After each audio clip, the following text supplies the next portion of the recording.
ये तस्वीरें आप देख सकते हैं बीजेपी ऑफिस कर्ण कमल से, जहां पर आप देख सकते हैं महिला आरक्षण बिल को लेकर आप देख सकते हैं बीजेपी एक अहम प्रेस वार्ता करती हुई नजर आ रही है। और वहीं साथ के साथ आपको बता दें, अभी कुछ देर पहले कांग्रेस पार्टी के कार्यकर्ताओं के द्वारा भी प्रेस वार्ता की जाती है। उसी के बाद आप देखते हैं बीजेपी भी प्रेस वार्ता करती हुई नजर आ रही है। हाँ, सबसे पहले मेरे सभी मीडिया के पत्रकार बंधु, मैं आप लोगों का आभार व्यक्त करती हूँ कि आप सब लोग यहाँ पर आए। आप लोगों से अक्सर बातचीत, अक्सर चर्चा होती है, पर आज हमारा मन बड़ा आहत है जब आपसे ये चर्चा हम लोग कर रहे हैं, क्योंकि आप सब जानते हैं कि 17 अप्रैल को जो लोकसभा में विपक्ष ने एक निंदनीय भूमिका निभाई और देश के बहुत ही लोकप्रिय प्रधानमंत्री आदरणीय नरेंद्र भाई मोदी जी विशेष तौर पे अपने देश की आधी आबादी को सशक्त बनाने के लिए, मजबूत बनाने के लिए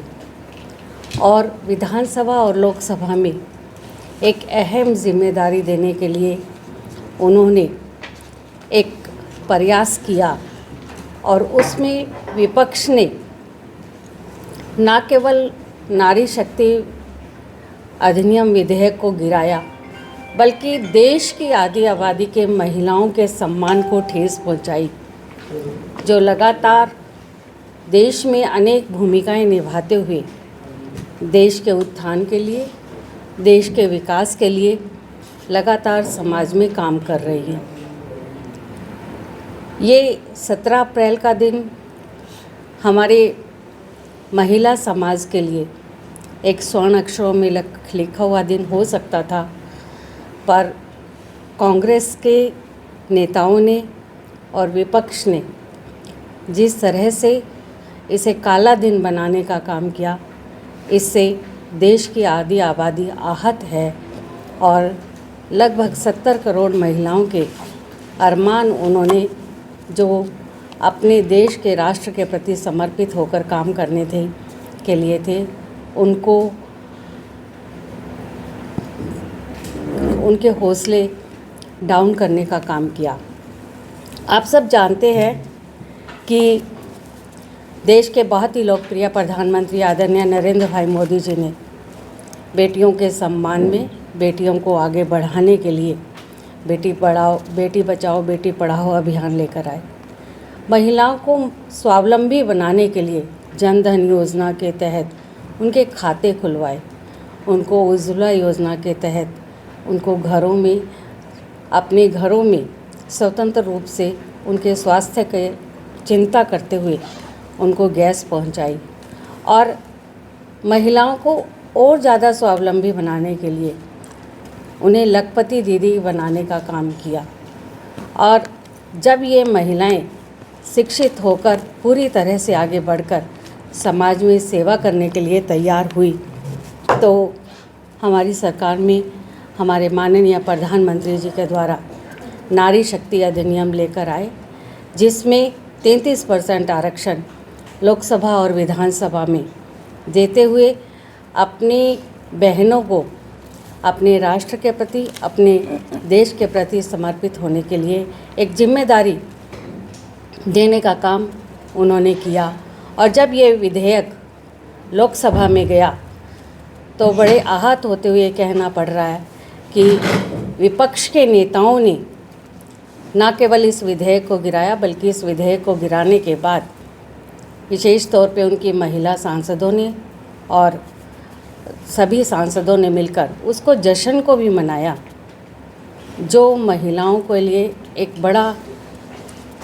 दुख देने वाला, एक वो मन को दुख पहुंचाने वाला काम किया। आज जब हम ये देखते हैं कि पिछले जब 60 सालों तक कांग्रेस के नेताओं ने महिलाओं को मजबूत बनाने की सिर्फ अपने भाषणों में बात करी, उन्होंने नारी को केवल एक वोट बैंक समझा, उन्होंने नारी उत्थान की बात अपने चुनावी वायदों के दौरान तो की, परंतु जब कभी भी इस पे चर्चा करने की बात आई तो उन्होंने उसमें कभी भी अपना सहयोग नहीं दिया और यदि वो सहयोग देना चाहते तो उनके पास एक मौका जो अब 17 अप्रैल को आया था और जिसमें आपने देखा भी देश भर की महिलाएं उत्साहित होकर टकटकी लगाकर देख रही थी, तो उन्होंने उस अधिनियम को गिरा दिया। आज जो विपक्ष ने जो भी अनाप शनाप उन्होंने एलिगेशन लगाए, चाहे ओबीसी को लेकर है, चाहे डिलिमिटेशन को लेकर है, वो केवल उनके एक भ्रामक मुद्दे थे और उन मुद्दों को उन्होंने दिखा दिया कि लोकसभा में किस तरह से वो नारी के हकों के विरोध में हैं और विपक्ष के प्रतिपक्ष के नेता जिस तरह से जब ये गंभीर विधेयक पर चर्चा हो रही थी तो उन्होंने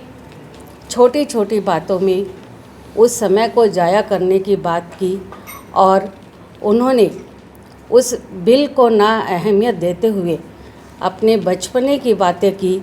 और उस बचपने की बातों में उन्होंने देश के विकास के बारे में नहीं सोचा और जिसकी वजह से वो उन्होंने एक ऐसा भ्रामक सांसदों के बीच में फैलाया। हालांकि हमारे माननीय प्रधानमंत्री जी ने और हमारे माननीय गृह मंत्री अमित शाह जी ने उन्हें निवेदन भी किया, विशेष तौर पे संसद में ये निवेदन किया कि आप सब इसमें दलगत राजनीति से ऊपर उठकर आप देश के बारे में सोचें, देश की आधी आबादी के बारे में सोचें। तब भी उन्होंने इस बारे में नहीं सोचा और उस विधेयक को गिरा दिया। आज जब महिलाएं आहत हैं तो वो चाहे मुंह से ना बोल रही हों, पर वो 2029 के चुनावों के दौरान उन्हें दिखा देगी कि किस तरह से विपक्ष के नेताओं ने, विपक्ष की पार्टियों ने और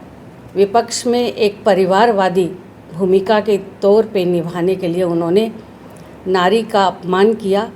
और इसका रोष का बदला उन्हें ज़रूर झेलना भी पड़ेगा और ये चुनावों के दौरान उन्हें जाहिर कर भी देगी। उन्हें ये डर था कि जब महिलाएं संसद में पहुंचेंगी तो वो अपने हकों की बात करेंगी और मुझे तो इस बात का दुख है कि विपक्ष में जहां देश के प्रतिपक्ष के नेता हैं, उनके परिवार में 2 महिला हैं और दोनों ही सांसद हैं, फिर उन्होंने इस तरह से दूसरी महिलाओं के बारे में कैसे नहीं सोचा, जो आज देश के लिए आगे काम करने के लिए पूरी तरह से तैयार हैं। मैं इस बात से आहत होते हुए आज आप सब लोग यहाँ पर आए हैं। मैं आपको ये बताना चाहूँगी कि हमारे माननीय प्रधानमंत्री आदरणीय नरेंद्र भाई मोदी जी आज तक भी और आगे भी महिलाओं के सम्मान के बारे में, महिलाओं की सुरक्षा के बारे में हमेशा चिंतित भी रहे हैं और हमेशा उन्होंने सहयोग भी किया है और वो इसी तरह से आगे बढ़कर समाज में इस तरह का सहयोग हम बहनों का करते रहेंगे और ये विश्वास हम सब बहनों को है, जो हमें आज भी मजबूत रहने के लिए, हमें आज भी अपने विश्वास को ज़िंदा रखने के लिए हम लोग पूरी तरह से तैयार हैं। और आने वाले चुनावों के दौरान, चाहे वो 2029 के हैं और विपक्ष के नेता, चाहे वो बंगाल के चुनाव हैं, चाहे वो अन्य राज्यों के चुनाव हैं, उनमें ये बात अच्छी तरह से समझ जाएं कि आधी आबादी उनके राज्यों में भी है जो इस बात को लगातार देख रही है, जो उसमें अपनी भूमिका जिस तरह से वो चुप रहकर निभाएंगी तो उनका रोष उन्हें सहन करना पड़ेगा। और मैं इस बात के लिए फिर से हमारे माननीय गृह मंत्री जी का, हमारे माननीय प्रधानमंत्री जी का आभार व्यक्त करती हूँ कि आपके नेतृत्व में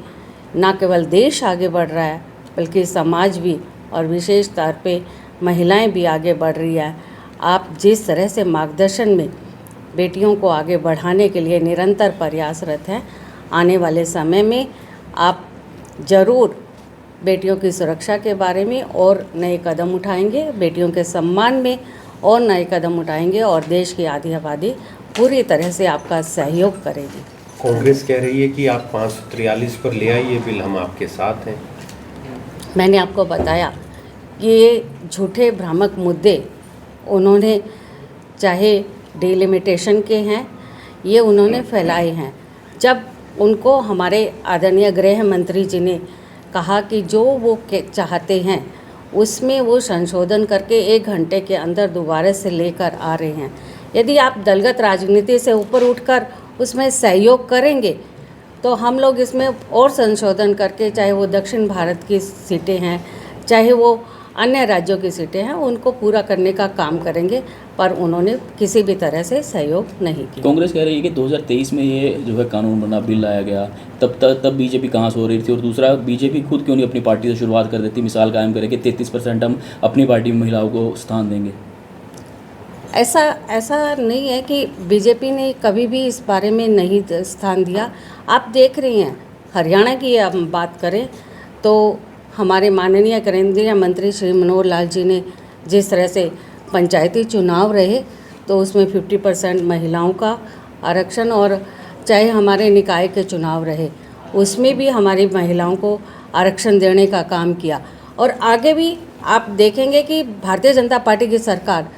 अपनी पूरी तरह से अपने वायदों को पूरा करते हुए अपनी बहनों को सशक्त बनाने का काम करेगी, चाहे वो कोई भी चुनाव क्यों हो। कांग्रेस ने कहा है कि बीजेपी के 18 राज्यों में सरकार है तो सिर्फ एक राज्य में महिला मुख्यमंत्री क्यों है, बाकी राज्यों में महिलाओं को क्यों नहीं मौका दिया गया। हमारी सरकार में हमारी मुख्यमंत्री चाहे मध्य प्रदेश में उमा भारती जी रही हैं, वसुंधरा राजे जी रही हैं, आज रेखा गुप्ता जी भी हैं। हमारी सरकार में बहुत सारी ऐसी महिला मुख्यमंत्री हैं। और आज तो हमारे लिए बड़े गर्व की बात है कि देश का सर्वोच्च पद जब हम देख रहे हैं कि एक आदिवासी महिला हमारे